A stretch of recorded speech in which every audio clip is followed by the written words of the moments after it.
Good morning students. परिश्रम classes Jhunjhunu की इस ऑनलाइन क्लास में आपका स्वागत है। अपन वार्ता कर रहे थे अपने विषय हिंदी को लेकर, जिसमें पिछली क्लास तक अपन पहुंच गए थे। वर्ण टॉपिक के 2 बिंदु किए थे। एक का नाम किया था स्वर, एक का नाम किया था व्यंजन। इससे पहले वाले वीडियो में अपन ने जो वार्ता की वो अपनी स्वर तक कंप्लीट हो चुकी थी। लास्ट वीडियो मैंने आपको स्वर को लेकर एक आने वाला क्वेश्चन है जो विभाजन में जीव्या पर्यटन मुखाकृति के आधार पर था, उसको थोड़ा सा आपको याद करने के लिए बताया था, क्योंकि वहाँ से अमूमन प्रश्न पूछता है। आज के अपनी इस क्लास में अपन जो वार्ता शुरू करेंगे वो करेंगे व्यंजन पर। सबसे पहली बात, यदि आपको इसकी परिभाषा पूछे तो आप याद रखोगे स्वरों की सहायता से उच्चारित ध्वनियाँ व्यंजन कहलाती हैं। दूसरी बात, हिंदी वर्णमाला में कुल व्यंजनों की संख्या 33 मानी गई है। यदि ऑप्शन में 33 न हो 35 हो तो आप उत्तर 35 करोगे, जो मैं आपको पहले बता चुका। 35 होने का जो स्रोत है वो है अपरा हिंदी साहित्य 11th क्लास की बुक में उन्होंने ड़ और ढ को व्यंजनों में शामिल कर दिया है। लेकिन प्यारे बच्चों, अपन जो बातचीत करेंगे वो करेंगे 33 पर।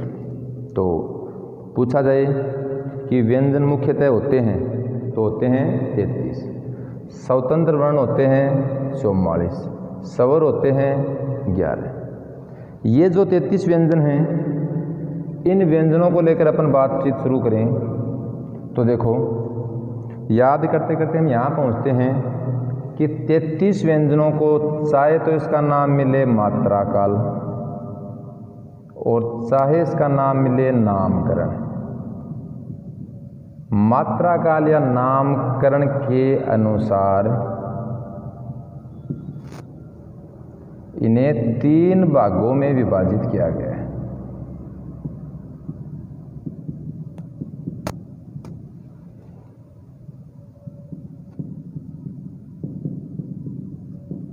याद रखोगे, मात्रा काल या नामकरण के अनुसार व्यंजनों को 3 भागों में विभाजित किया जाता है, जिसमें पहला नाम है स्पर्श व्यंजन,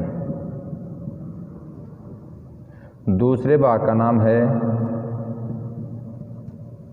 अंतस्थ व्यंजन और ऐसे तीसरे को बोलते हैं ऊष्म व्यंजन।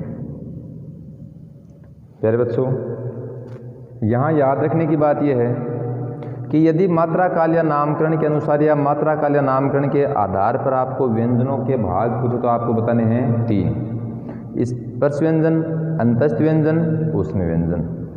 अपने जो 33 व्यंजन हैं ये कैसे शुरू होते हैं और है तक इन्हें पूरा करते हैं। कैसे शुरू करते हैं, है तक पूरा करते हैं। क ख ग घ ङ च छ ज झ ञ ट ठ ड ढ न जो भी इसमें आते हैं। अब देखो, इससे मेरा मतलब है कि 33 थे तो ज़्यादा थे, ज़्यादा होने के कारण 3 भागों में इन्हें बांट दिया। ऐसा होने के बाद दूसरी स्टेप जो है वही होगी कि जैसे स्वरों का 5 आधारों पर विभाजन किया था, वैसे ही व्यंजनों का भी 2 आधारों पर विभाजन किया जाएगा। वार्ता शुरू करें। स्पर्श का मतलब होता है छूना। किसी भी वस्तु को छूते हैं वो कहलाता है उसको स्पर्श करना। जैसा नाम वैसा काम, यानी वे व्यंजन वर्ण जिनका उच्चारण करते समय जिह्वा मुख के किसी न किसी भाग को स्पर्श करती है, छूती है, टच करती है, स्पर्श व्यंजन कहलाते हैं। वर्णमाला में स्पर्श व्यंजनों की संख्या 25 होती है। कितनी होती है? 25। कुल कितने होते हैं? 33, जिन्हें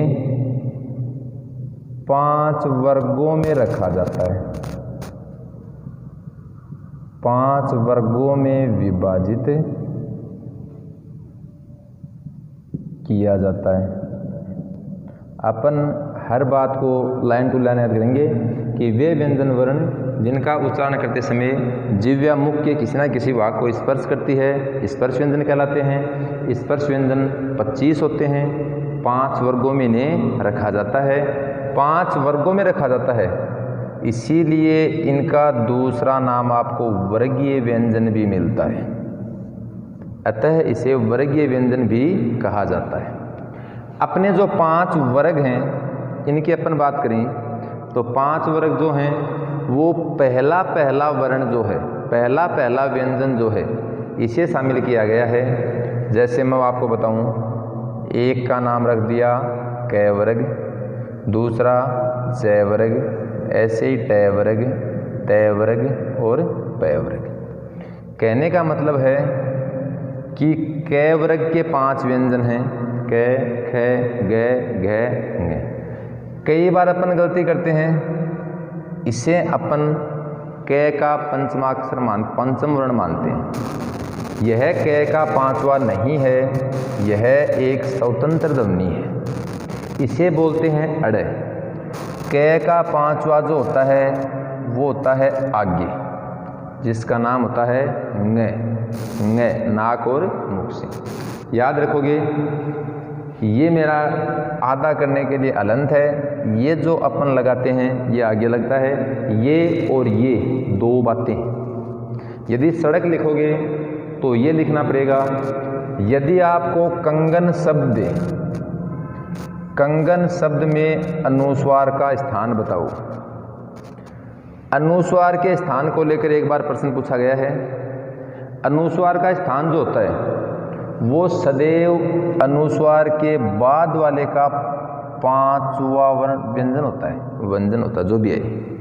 जैसे अपन बात करें कंगन शब्द की, तो कंगन शब्द में अनुस्वार का स्थान देखो कै का कै, अनुस्वार उठाएंगे कै के बाद क्या है गे। गे कौन से वर्ग का है, कै वर्ग का। कै, ख, ग, घ और ङ। यहाँ लिखा जाएगा ङ, इसको अलंत कर देंगे या यहीं नीचे कर देंगे ग और लिखा जाएगा न, इसे पढ़ा जाएगा कंगन। जैसे देखो दूसरा मैं आपको उदाहरण बताऊं, आपको दिनांक ऐसे भी लिखा मिलता है और आपको दिनांक ऐसे भी लिखा मिलता है। लिखने की बात करें तो दोनों ही दिनांक शब्द मैंने शुद्ध लिखे हैं। फर्क यही है कि इसमें अनुस्वार लगा दिया, इसमें अनुस्वार का 5वां ङ का प्रयोग कर दिया गया। याद रखोगे, संधि में अनुस्वार का मैं बनता है। यदि संधि की बात की जाए तो संधि में अनुस्वार का बनेगा मैं, जबकि अनुस्वार का स्थान पूछा जाए तो अनुस्वार का स्थान होगा बाद वाले का 5वां। पूछा गया प्रश्न है, जैसे आपको पूछे कि चंचल शब्द में अनुस्वार का स्थान बताओ,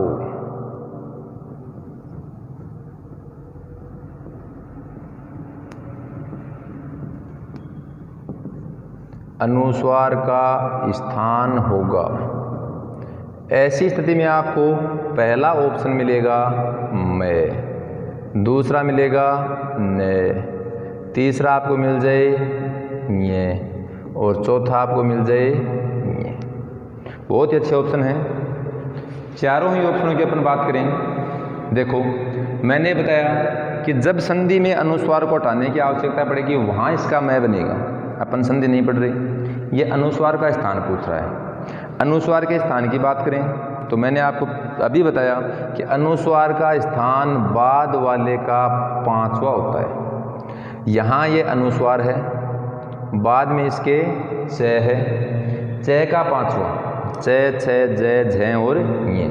कुछ बच्चे अनुस्वार को न मान लेते हैं, जो भी क्या है गलत है।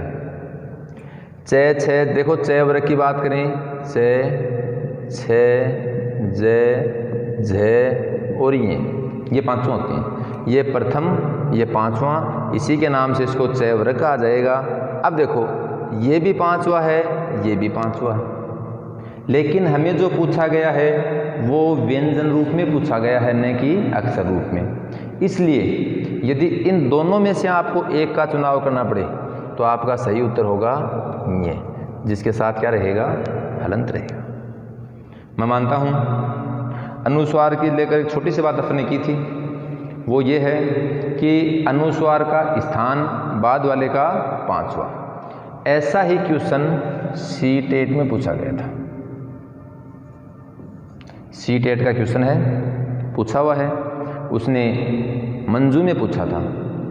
उसका क्वेश्चन था मंजू शब्द में अनुस्वार का स्थान, तो आप समझ गए होंगे क्या होगा ये, यानी अनुस्वार हटाएंगे तो अपन मंजू ऐसा भी लिख सकते हैं।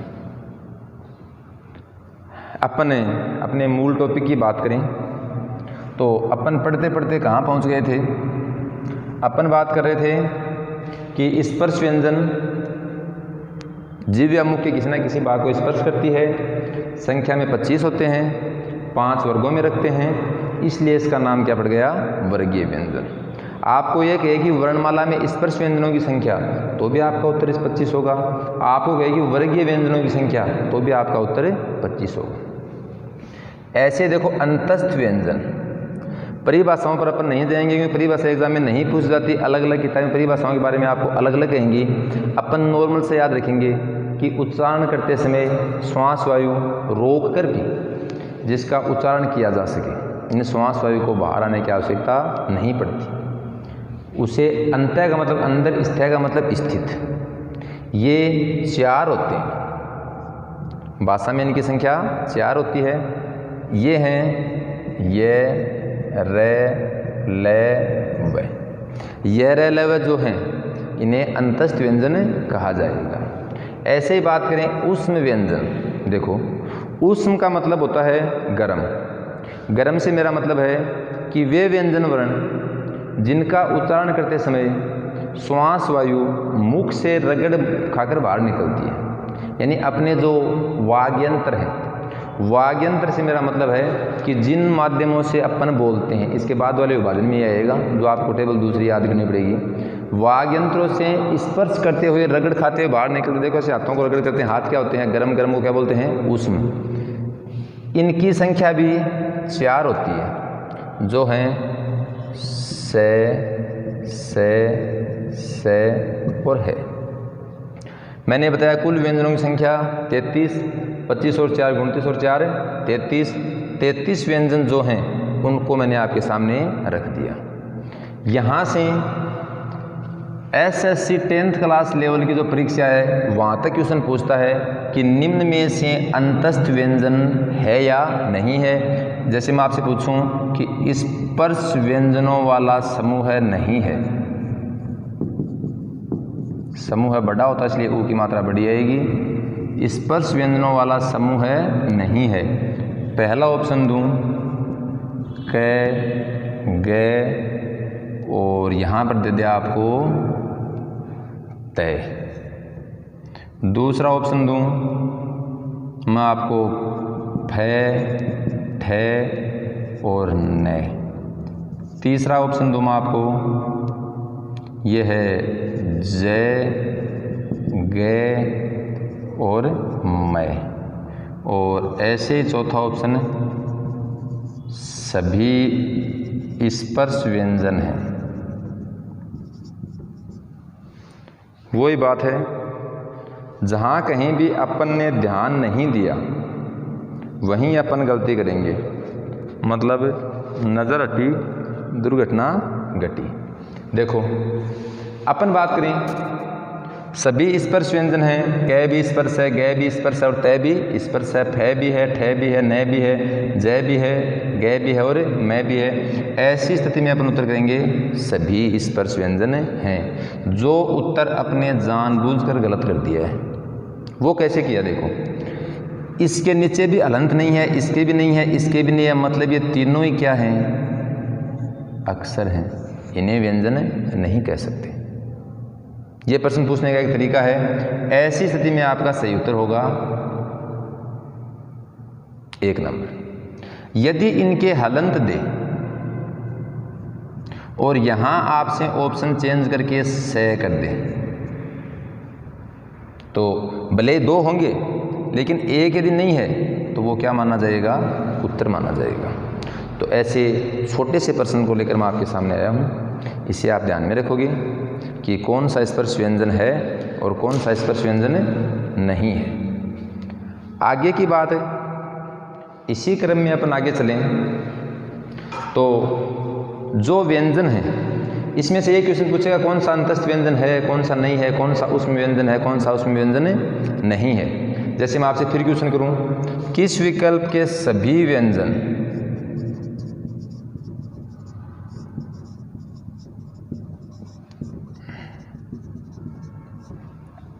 ऊष्म व्यंजन हैं, छोटी परीक्षाओं के लिए। और परीक्षा नाम ही है, ये कभी छोटा नहीं होता, ये अपने आप में एक बहुत बड़ा विस्तृत अर्थ लिए होता है। चाहे वो छोटे बच्चे की हो, चाहे वो आपकी हो, चाहे वो मेरी हो, चाहे वो 60 साल के बुजुर्ग की हो, और चाहे वो 90 साल के आदमी की हो। परीक्षा ही होती है। आपको ऑप्शन दे किस विकल्प के सभी व्यंजन ऊष्म व्यंजन हैं, पता है कि ऊष्म व्यंजन से और है। एक में आपको देगा से, एक में देगा से है, एक में देगा है और से, एक में देगा क और पे। किस विकल्प के सभी व्यंजन ऊष्म व्यंजन हैं? ऐसे क्वेश्चन को बनाने के लिए आपको मिलेगा ऊष्म व्यंजन नहीं है। याद ध्यान रखोगे, आपका उत्तर हो जाएगा क और पे। यदि पूछे किस विकल्प के सभी व्यंजन स्पर्श व्यंजन हैं, यहाँ पर नाम कर दे, स्पर्श व्यंजन नहीं हटा दे, तो भी आपका उत्तर हो जाएगा क और पे। मैं मानता हूँ कि छोटी सी आपको जो एक बात बताई थी उस बात को शायद आप समझ गए होंगे। उस बात को मैं फिर से आपके सामने दोहराना चाहूँ, वो ये है कि वर्ण जो थे उसका दूसरा पार्ट था व्यंजन। परिभाषा आपको बता दी, स्वरों की सहायता से उच्चारित ध्वनियाँ व्यंजन कहलाती हैं। इन व्यंजन को मात्रा काल या नामकरण के आधार पर अपन ने 2 भागों में विभाजित किया था। एक का नाम क्या था, 3 भागों में किया था। एक का नाम क्या था स्पर्श व्यंजन, एक का अंतस्थ व्यंजन और एक का ऊष्म व्यंजन। स्पर्श व्यंजन के बारे में बताया कि वे व्यंजन वर्ण जिनका उच्चारण करते समय जीभ या मुख के किसी न किसी भाग को स्पर्श करती है। इनकी संख्या 25 होती है, 5 वर्गों में रखा जाता है, इसीलिए इसका दूसरा नाम वर्गीय व्यंजन भी होता है। फिर आपको अनुस्वार के बारे में छोटी सी बात बताई। दूसरा है अंतस्थ व्यंजन, ये 4 होते हैं, ये रे ल व हैं। तीसरा बताया आपको ऊष्म व्यंजन, ये भी 4 होते हैं, ये से है, ये 4 हैं। अब अपनी आगे की जो वार्ता होगी उसमें ये तीनों आधार अपन साथ लेकर चलेंगे, तीनों नाम। स्पर्श व्यंजन कौन से हैं, अंतस्थ कौन से हैं, ऊष्म कौन से हैं। यदि आपको कहे कि स्पर्श व्यंजनों को कितने वर्गों में रखा गया है तो आपका उत्तर होगा 5। स्पर्श व्यंजन कितने होते हैं तो आपका उत्तर होगा 25। इस क्वेश्चन को याद रखोगे, पूछा हुआ क्वेश्चन है कि स्पर्श व्यंजनों को कितने वर्गों में विभाजित किया जाता है। कितने वर्गों में? 5 वर्गों में। कौन कौन से वर्ग हैं? क वर्ग, च वर्ग, ट वर्ग, त वर्ग, प वर्ग। आगे की जो अपनी बात होगी वो ये होगी कि व्यंजन जो हैं इन व्यंजनों को 2 आधारों पर विभाजित किया जाता है। जैसा स्वरों को 5 आधारों पर विभाजित किया, वैसे ही अपन व्यंजनों को 2 आधारों पर विभाजित करेंगे। यहाँ से आपका एक क्वेश्चन फिर पक्का निकलेगा।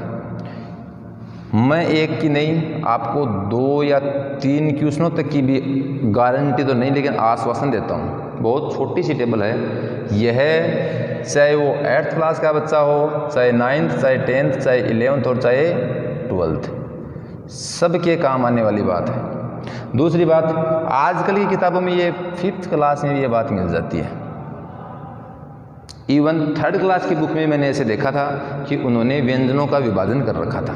तो जब 3rd का बच्चा इसे याद करने के लिए तैयार है तो अपन तो 3rd वाले बच्चों से बहुत ज़्यादा आगे हैं।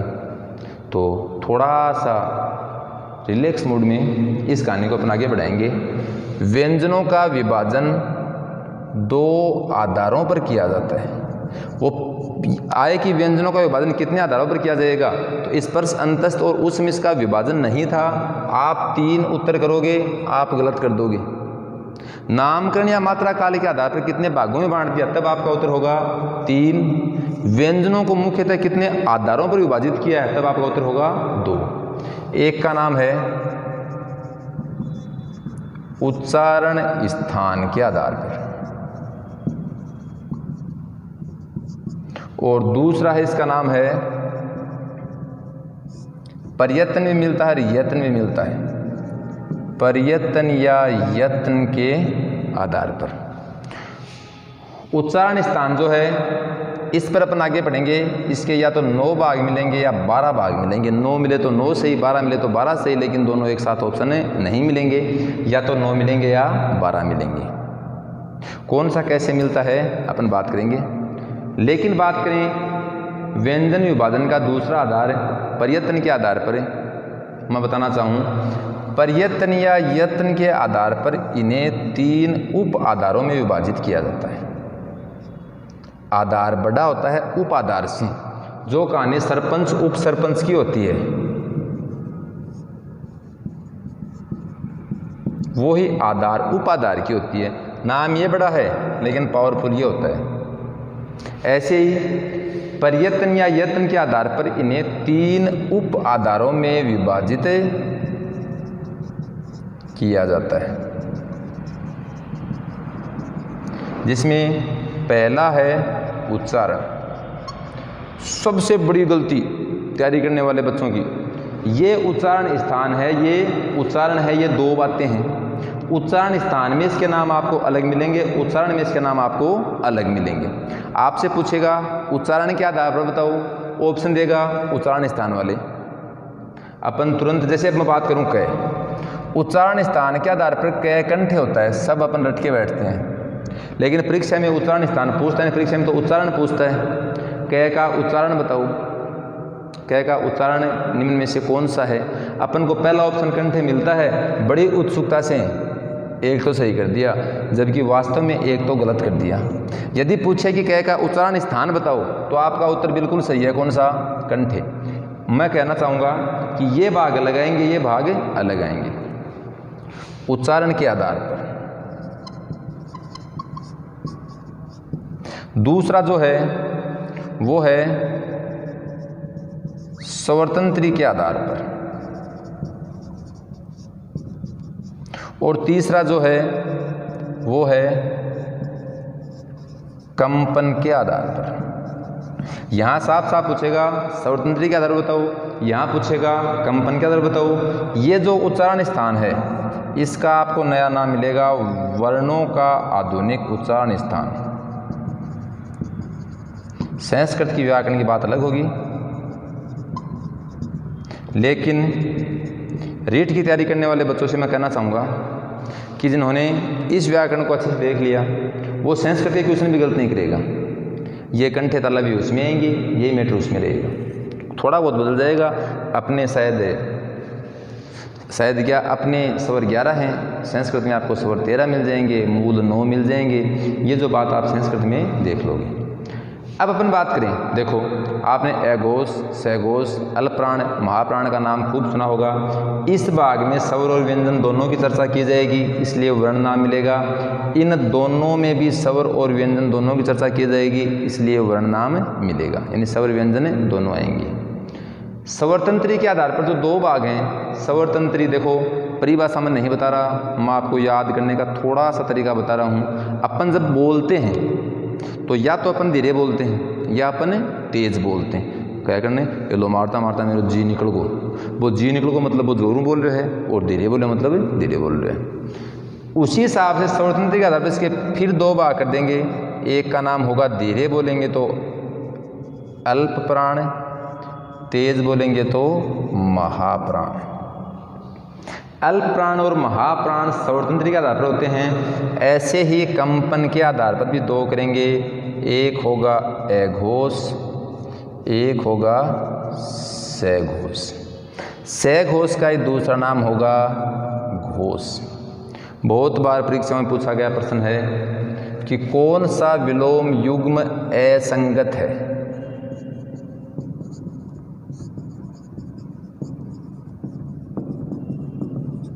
कौन सा विलोम युग्म असंगत है। आपको ऑप्शन देगा सघोष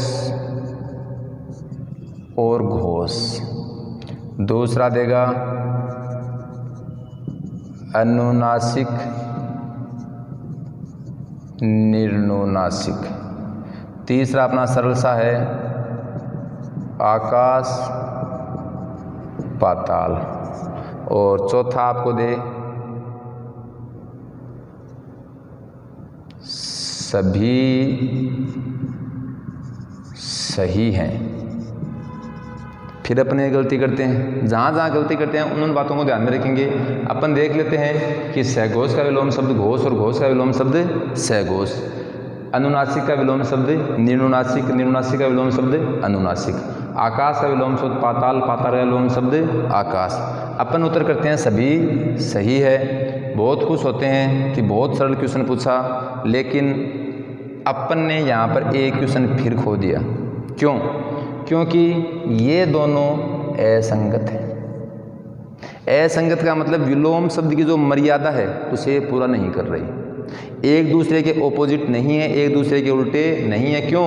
क्योंकि घोष और सघोष एक के नाम होते हैं, इन दोनों का विलोम शब्द अघोष होता है। ऐसे ही विलोम शब्द के अच्छे अच्छे अनेकों क्वेश्चन आपको इसी कक्षा में बताए जाएंगे। इस क्वेश्चन को एक आप पक्का याद रखोगे, कई परीक्षाओं में यह प्रश्न पूछ लिया गया है, जिसका उत्तर सघोष और घोष रहा था। ऐसे अनुनासिक और यहाँ निरानुनासिक कर देगा, निरानुनासिक होगा तो उत्तर नहीं माना जाएगा, निर्नुनासिक होगा तो उत्तर माना जाएगा। मैं मानता हूँ कि व्यंजनों को लेकर मैंने आपको छोटी सी एक टेबल बताई थी, उसे आप समझ गए होंगे। उसमें बात थी नामकरण की, नामकरण या मात्रा काल। नामकरण या मात्रा काल में अपन ने 3 भाग किए थे।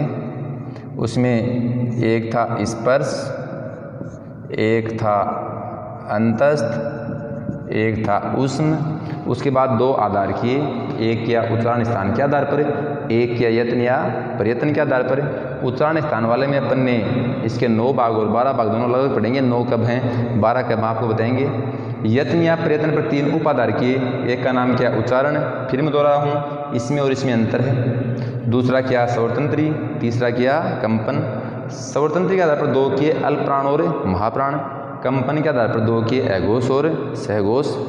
मैं आपसे कहना चाहूँगा कि ये जो मैंने आपको बताया है ये बहुत ही परीक्षा की दृष्टि से इम्पोर्टेंट है।